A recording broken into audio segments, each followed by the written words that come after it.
Boop boop boop boop boop boop boop boop boop boop. Whenever you're ready. When are you gonna do that? When am I gonna do that? Yeah, So when are you gonna set up? I'm gonna set this by myself. We're gonna get. Well, no, not by yourself. I'll watch. Oh, okay. For moral support. Brittany, please. We're a team, okay? Right. You know this. Yeah. Why is it so hard to accept that? Okay, so the team is me doing everything and you. Yeah. Well, I do so much. Okay. All right. Name 5 things. Name 5 things. I do the editing. I set up all the hardware. I just helped you set up hardware. We help each other. That's a part of the teamwork. Yeah. There's not defined, concrete roles. We intertwine, right? Like dyes swirling together to make some tie-dye. We're like a tie-dye shirt, Brittany, okay? We're a tie-dye shirt. Right? Okay. I'm the sleeves and the color. You're the white back and the front, because the main parts of the actual shirt. Yeah. I guess that is a pretty good analogy. Because you need the shirt. That's the foundation. Yeah, the foundation. Yeah, and then you add some fun to it. Yeah, no one wants a tie-dye shirt if there's no tie-dye. What if they just want a plain white tee? That's true. But I do a lot of things, Brittany. You name 2. Okay, I name 2. I also hit record when it's time to record. So I could probably reach over there and hit record as well. It's not the same. It's not the same? It's facing me. Oh, okay. Right. It wants my caressing touch. Does it?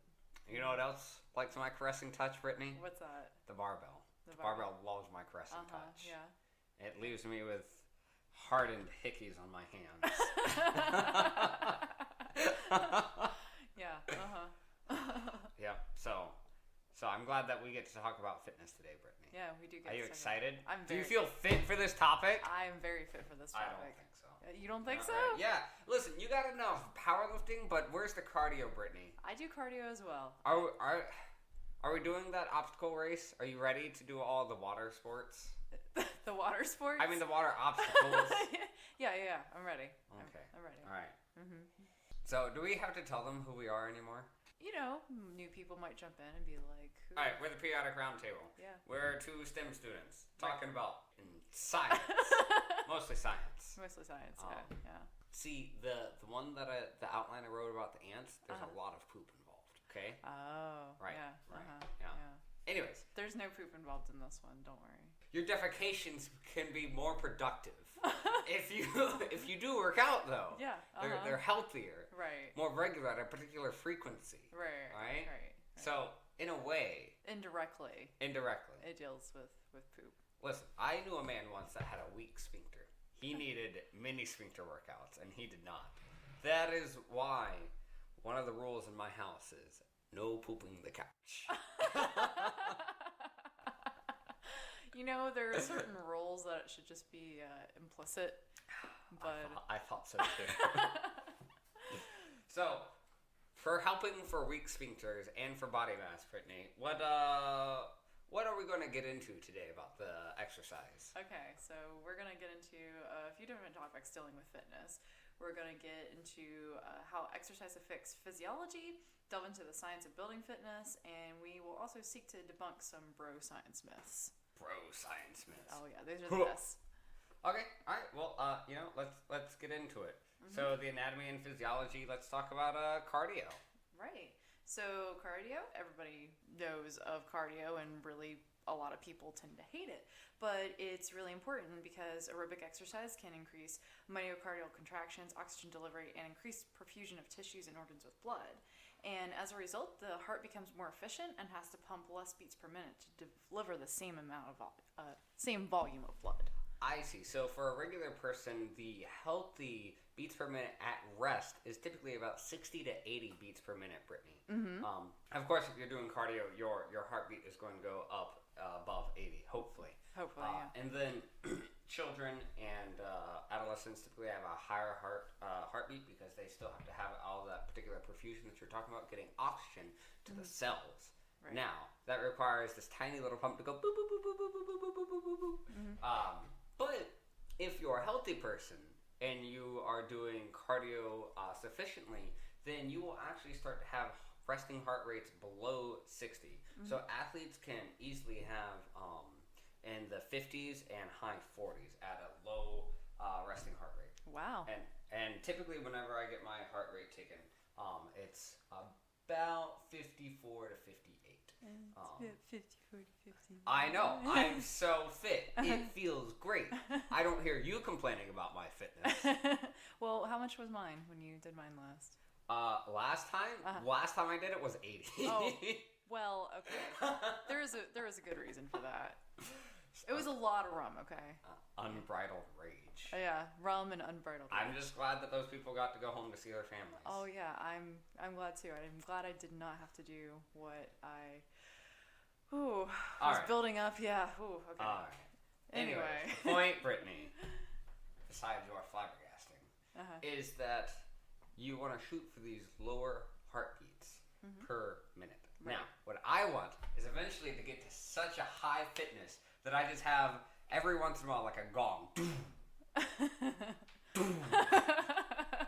That'd be enough. Your heart will be so strong, just one beat and just throughout your entire body at once. Yeah. Okay, so if I want to do that, what about the aerobic capabilities I need to increase? Okay, so cardio will increase your aerobic capacity, which is the product of the capacity of the cardiorespiratory system to supply oxygen and the capacity of the skeletal muscles to utilize that oxygen.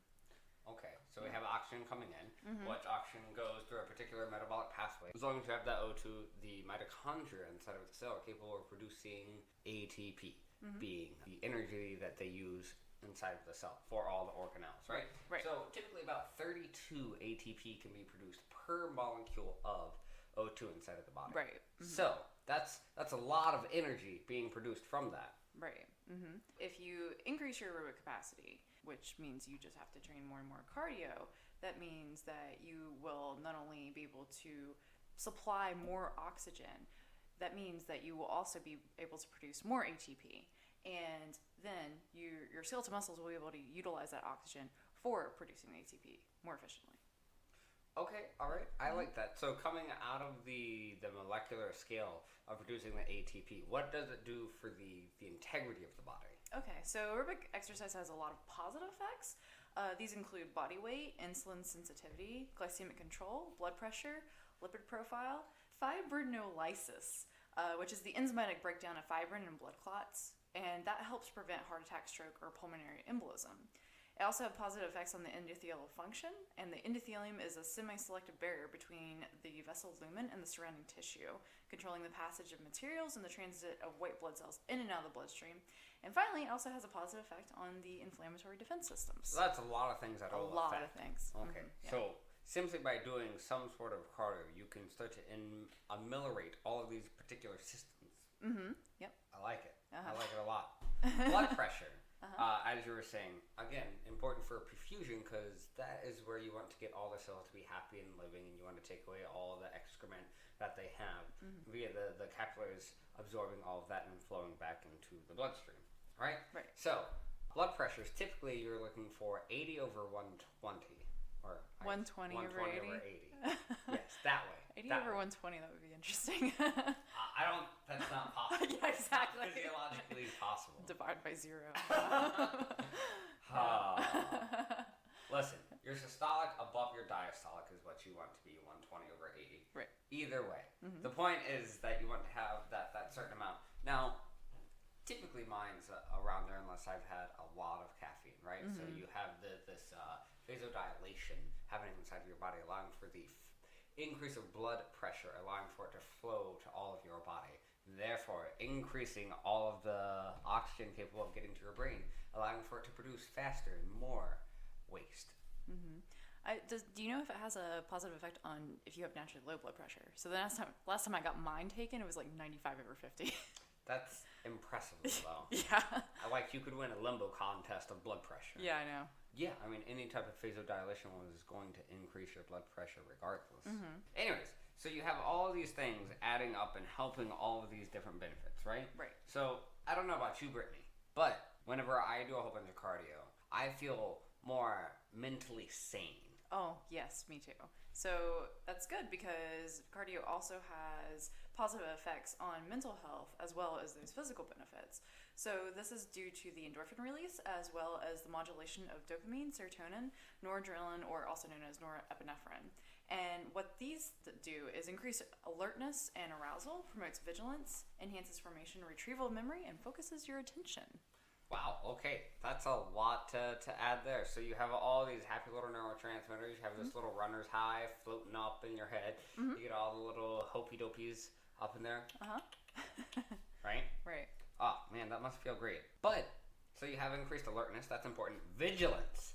I am constantly vigilant. I don't Constant know if vigilance, that's yeah. Constant vigilance. Yeah. I feel your intent whenever you're ready to attack me. No, you don't. I don't know why you always want to hit me. I don't always want to hit you. Alright. It's just you want to practice that intent, and you're failing at it. Well, I have read a couple of articles about the retention of memory and the focus capabilities, right? So after doing that, a lot of studies about studying have often pointed and linked cardio to enhanced performance because of that increased memory capabilities and that increased focus at particular times.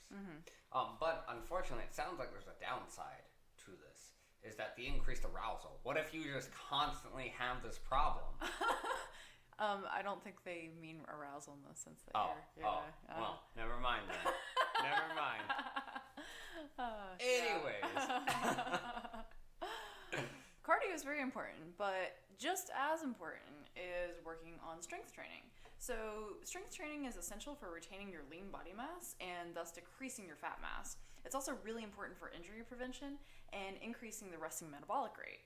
Okay, all right, so we got the basal metabolic rate, or resting metabolic rate, right? Which is just if you're to be a fat cat sitting down, it's just the minimum amount of energy your body is going to burn that day. Yes, so if you were in a coma, not moving at all, that's how many calories you would burn just existing, just so your organs can function at their most base level. Right, and since muscles require more energy in order to keep that around, right? So fat doesn't really have as much of a function as far as movement and kinetics, whereas muscles, because they have that dynamic properties, they require an increased amount of calories to be burnt per day just to have them stay around. Right, so the higher your lean mass or your muscle mass, the higher your basal metabolic rate is going to be. Right. Yeah. Okay, I can see that.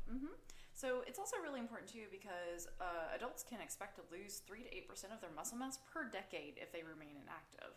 So if you strength train, not only will you retain your muscle mass, you can also increase your lean mass with appropriate protein intake, which that is something we'll get a little bit more into later. Well, no, I'm not going to make that joke. Go ahead, I'm listening. No. I'm listening. No. No? Okay. No, it's fine. I don't know if the listeners want to hear the raunchiness. Maybe I just What, the town of North Carolina? Is that weird?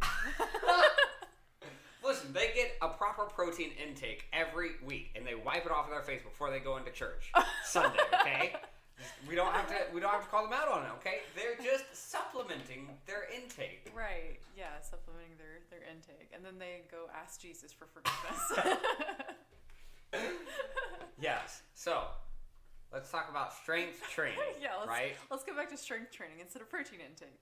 So, strength training has a lot of different benefits. It also helps protect joints and increases your balance and coordination. So, those things in themselves are essential for injury prevention. The more strength training you do, the less likely it is you'll fall or injure yourself, less likely is you'll pull something. And so this is really, really important as you get older, especially as you are losing your bone mass and everything. So injury prevention for older people, you want to be as capable as possible if you do have to take a fall. Listen, Edith cares very much about her lean muscle mass, okay? Oh, she cares very, very much. Listen, you can't be breaking a hip up in the retirement home, okay? No. When it comes to the wanking and the panking, alright? You need the extra muscle mass in order to, one, fight off diseases, which, let me tell you, is rampant in the retirement homes. I hear that there's more STDs among the older people than there are any other age group. Right, yeah. They don't care anymore. Yeah. They just don't give a fuck. Yeah, they don't. I'll maybe die next week. I can deal with the syphilis. But what is also important there is you want to increase your muscle mass so that you, like I said, fight off the immunities, but also you avoid breaking things when you fall down. So you have all of these sinews and fibers collected together in between these bones and joints, and they keep them from breaking and snapping apart. So unfortunately, one of the major contributors to the deleterious effects of old age, to where you go from being able to self-sustain to you need assistance now, is something as simple as just falling from standing and busting a hip. Once that hip is busted, oh man, it is a downhill from there. I've seen that many times. Oh yeah, it's very hard to recover from that. So in order to prevent that, if you have muscle, one, it'll keep you from falling. Two, it'll keep it from breaking if you do fall.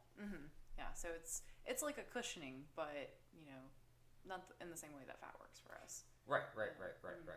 But the other thing that's important for people of a younger age is keeping the fat off, right? Yeah, exactly.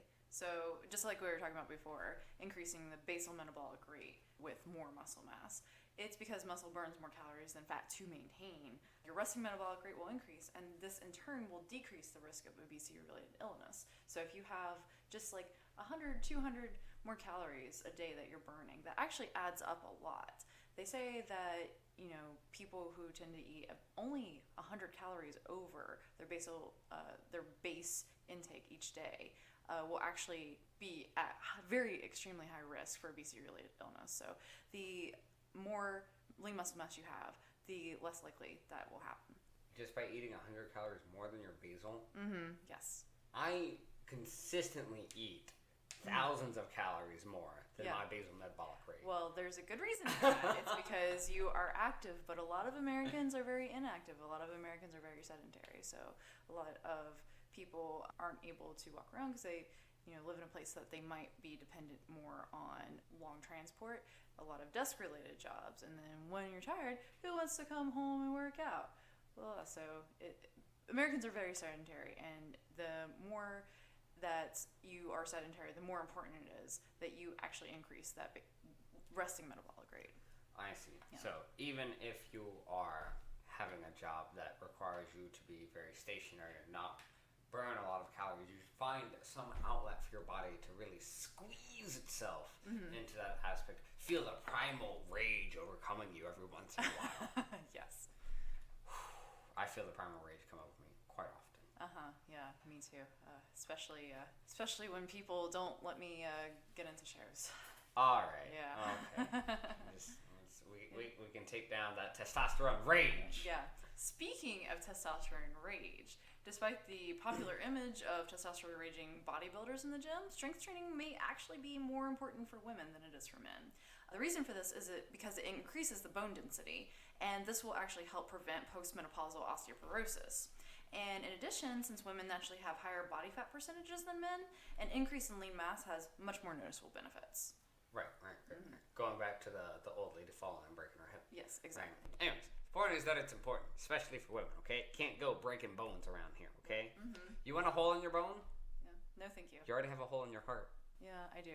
There is a hole in my heart. Very small one. But in addition to this, because women do have naturally higher body fat percentages, the more that we can increase our lean mass, the more easily it is for us to prevent those obesity-related illnesses. So a woman who's like right in the middle of a healthy BMI will have about 25% body fat, whereas a man in the middle of the healthy range will actually have 10% body fat.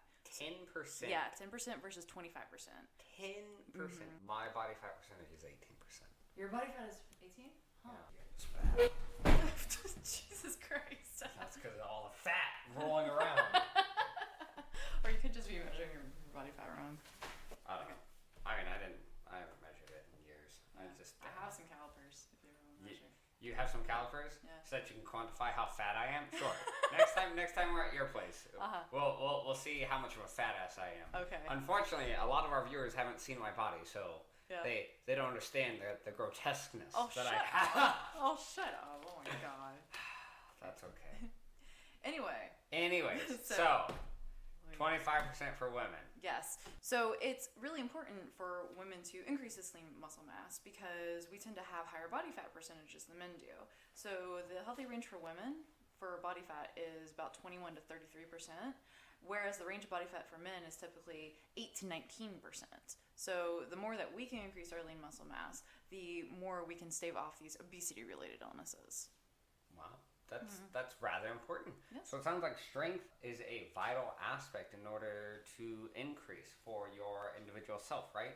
So we have the cardio, which I guess, what is cardio count as? Mostly constitution, really. Right. Because you're increasing that immunity system and the capabilities for your heart and body to bounce back. Yes, exactly. And then strength, of course, is just strength. So you got to increase that con. You know, you got to increase that strength. You know. Yeah. Would cardio also count as agility? Yeah. Dex saves. Yeah, dex saves. Yeah, that's important, right? Yeah, You need to be able to run, swiftly move, jump around. Right. So speaking of agility, what if we want to keep our bodies more pliable? More pliable, you say? Well, there is kind of a third category of exercise, and some people may not even count it, but flexibility. So that's really important for injury prevention, your balance, improve physical performance, and strength. When you think of something like yoga, that is a type of exercise that doesn't really fall into either strength or cardio. It's a little bit of both, but it focuses on your flexibility. It should be noted as well that static stretching shouldn't be performed before exercise, and muscles should be warmed up before you do it. But you can do dynamic stretching before exercise, such as something like vinyasa yoga. That can serve as a warm-up. But you typically shouldn't do static stretching before you do any other type of activity. So what you're telling me is that this static stretching, which is just you stretching as far as you can in particular axes, right? Right. Which is really just ripping small little fibers of muscle before you start working out, right? Right. So why would you need to rip the muscle before you go? Yeah, exactly. Makes no sense. However, the dynamic stretching, where you're pumping blood into it by constantly moving the muscles, allows for the capillaries to fill and send a small little signal and be like, hey, we need more blood in this particular area. You start getting some of that blood in there, you get some warmth, and a little loosey-goosey, gotta lube it up before you get in there. 3 degrees warmer, Brittany. I don't ask for much. So you have it in the muscle. And then you feel lubed and warmed up and you're ready to go, right? So dynamic stretching, I think that's important. Yes. Listen, if you want dynamic stretching before we do that, I'm willing to do some dynamic stretching. You're willing to do some dynamic stretching? Okay. All right.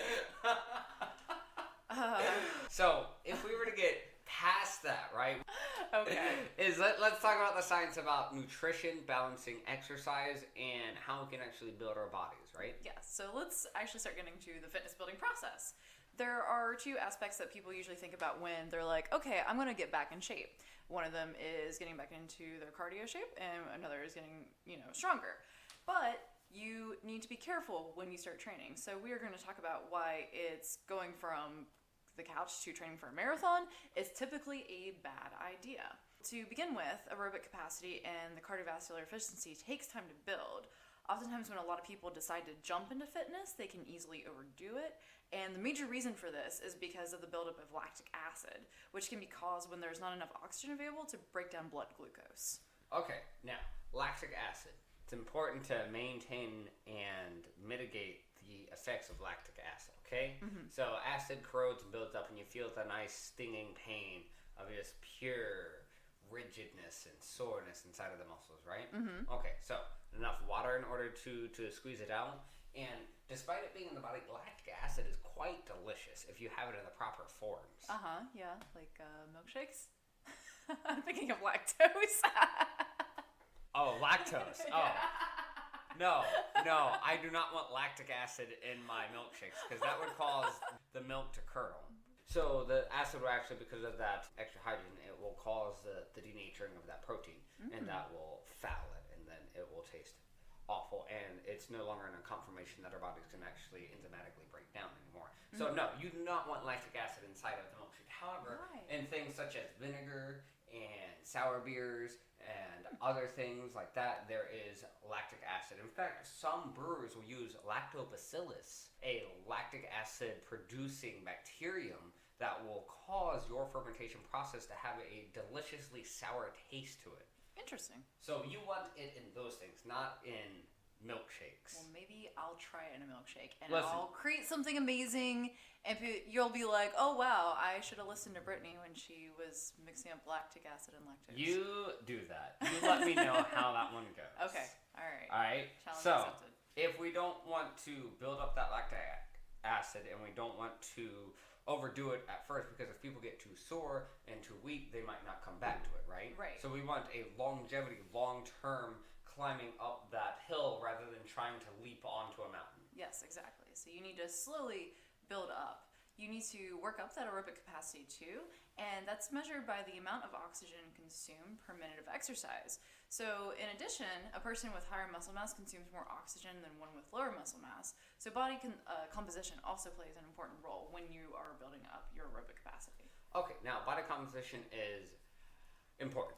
I agree. Yeah. Yes. But you also want to be, at least in my opinion, oxygen savvy, right? Okay? For example, when I go scuba diving and you have a particular tank of oxygen left, right? And if you are with a partner that just slurps the oxygen into their face hole, right? Just like that. Yeah, that's exactly how it works. And you guys have to come up sooner, right? So you want to have a more controlled, well-rounded body where you have very minute twitch muscle control and you balance everything within that particular composition. Okay, interesting.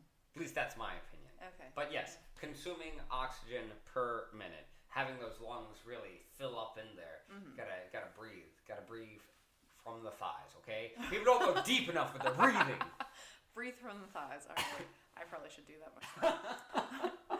Well, in addition, increasing your aerobic capacity will also increase mitochondrial density, which, as we all know, I hate this. mitochondria No, don't fucking say it. is Don't the say it. I don't want to powerhouse hear it. of the cell. Mitochondria is the powerhouse of the cell.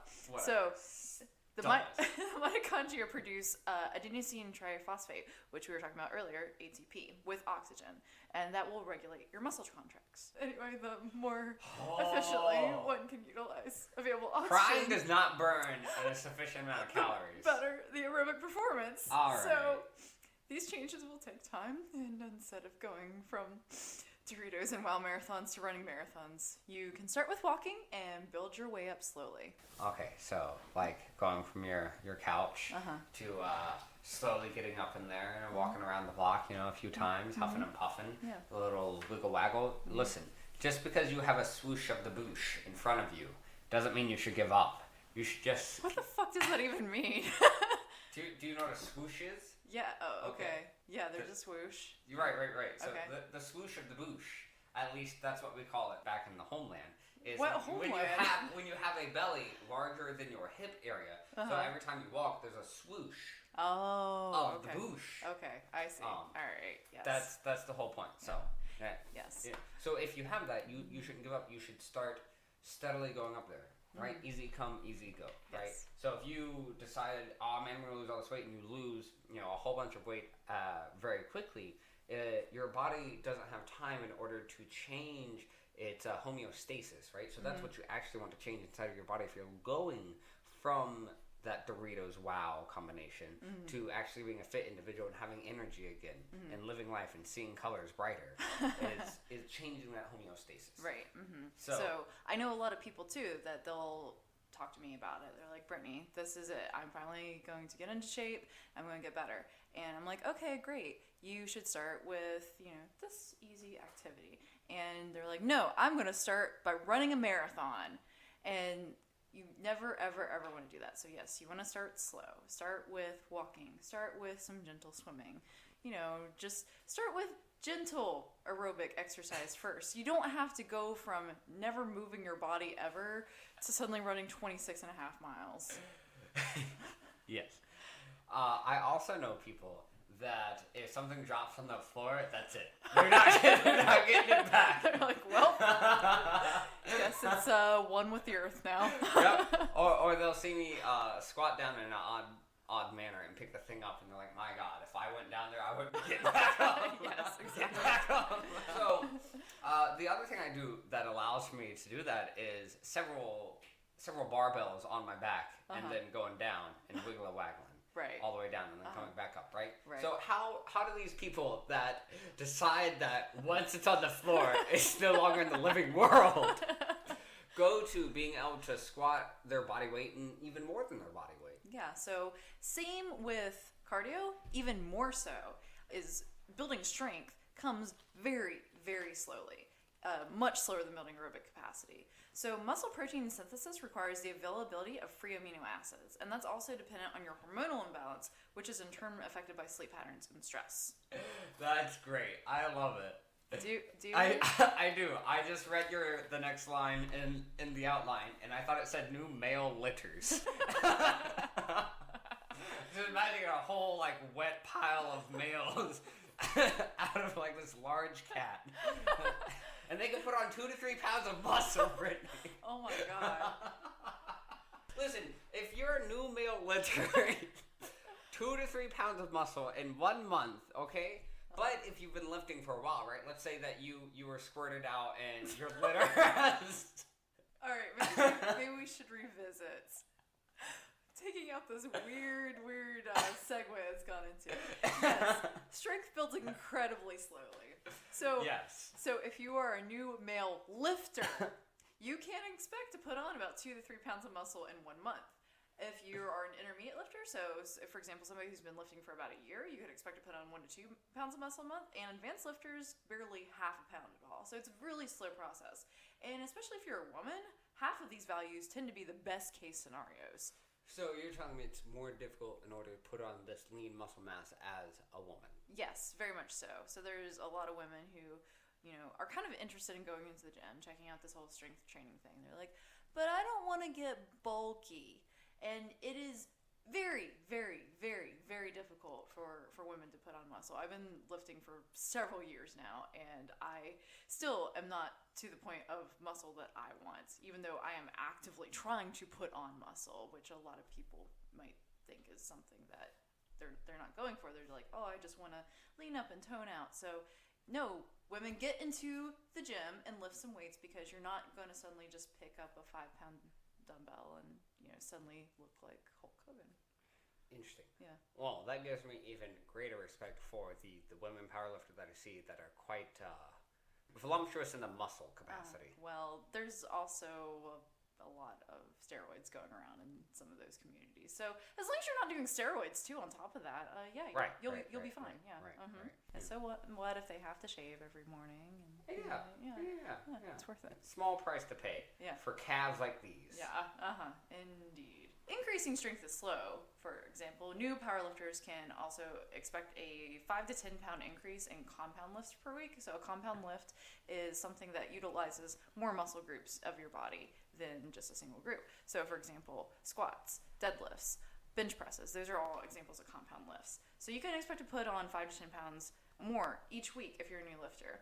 But this value will quickly start plateauing depending on training frequency, nutrition, and recovery. So more intermediate powerlifters may see a 2.5 to 5 pound increase in compound lifts per week, and the more you go up, the more you might start stalling out. So strength will increase very, very slowly. So you have this asymptotal relationship in between weight increase that you're able to push and the amount of time that you're putting in. Right. The only way to combat that is go in more, sleep enough, recover, and eating enough protein. So we have muscle mass and strength, right? So we have this correlation in between them. Right.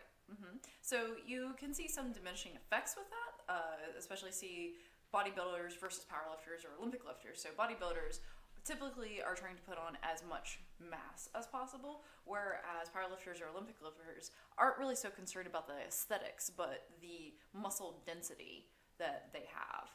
Heavier lifts at lower reps, whereas bodybuilders typically are lower weights at higher reps. Right. So you'll see maybe a bodybuilder in the gym, they'll be doing curls, and they'll be doing these little tiny dumbbells, but they'll do like 50 curls. Whereas you might see, especially with these compound lifts, 1 rep maxes. That's a big thing with powerlifters, is saying, how much can I lift just once? So there's a big difference there. Especially some of the newer lifters that I knew, and they would go in there and they would see all these people working out, and they're like, oh man, I have to lift this much too. And then they go to do a deadlift, and snap goes the back, and then they're out for a month or two, and then they have to start all back over again because of that body trying to recover. Right. So that's an example of something known as ego lifting. So you'll go into the gym and you'll see people lifting all these weights and you're like, okay, well, I don't want to look like a little pussy ass bitch. I gotta lift as much as them, even more than them. But that's how you injure yourself. So you really want to start small and start slow, and don't worry about what you look like to other people. Worry more about your form and safety and how much you can safely lift. Right. So if you don't have proper form, then you shouldn't do the lift at all. Yes, exactly. So once you are actually starting to get higher up there in weights, especially if you are into powerlifting, your form might start suffering a little bit, but especially if you're new, that's the major thing that you want to work on is your form. Now that I'm getting kind of up there with some of my lifts, so the form will suffer a little bit when you get higher up there. What's with these expressions? There's no expressions. Say the thing. Tell them the knowledge. The knowledge. Okay. Yeah. But especially if you're a new lifter. Especially if you're a new lifter. Yes. Don't I hurt can't yourself. fucking look at your face. Especially if you're a new lifter. Worry about your form, not how much weight you have on the bar. Well, Brittany, I am riveted and feel invigorated. Yeah. So are you? Huh. Yeah.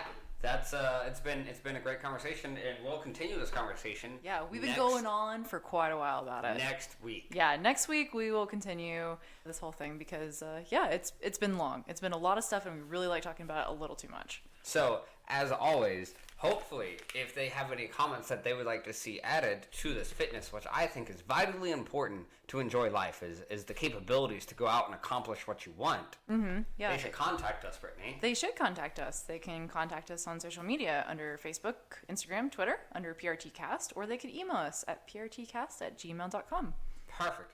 And, of course, if anyone wants to add a little bit of holla to the dollar so that we can continue this podcast and increase the production for you guys, and we, of course, will always remain free because I believe in free education, Brittany. Yes, free education. Education for all, Brittany. Yes. That's one of the reasons why we started this podcast. Yeah, exactly. Was all of these paywalls where journal articles are being kept from the public, which I personally disagree with. Oh, yeah, me too.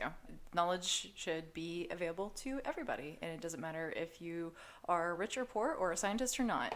It should be available to everyone. I agree, Brittany. So if you, dear listener, agree as well, please just throw a single dollar at us so that we can continue to provide this educational... Like the Waffle House Index. How do you not know? That's a real thing. Because I'm not from the South.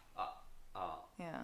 Oh. Well, does West Virginia count as the South? I don't know what we are. It doesn't matter. Yeah. Anyways, so next week we'll be continuing our fitness conversation. And till then, we hope you enjoy and maybe think about getting out there and getting some hustling bustling. Yeah. Yeah, you should totally do it. Yeah. We'll see you next week. So, see you next week.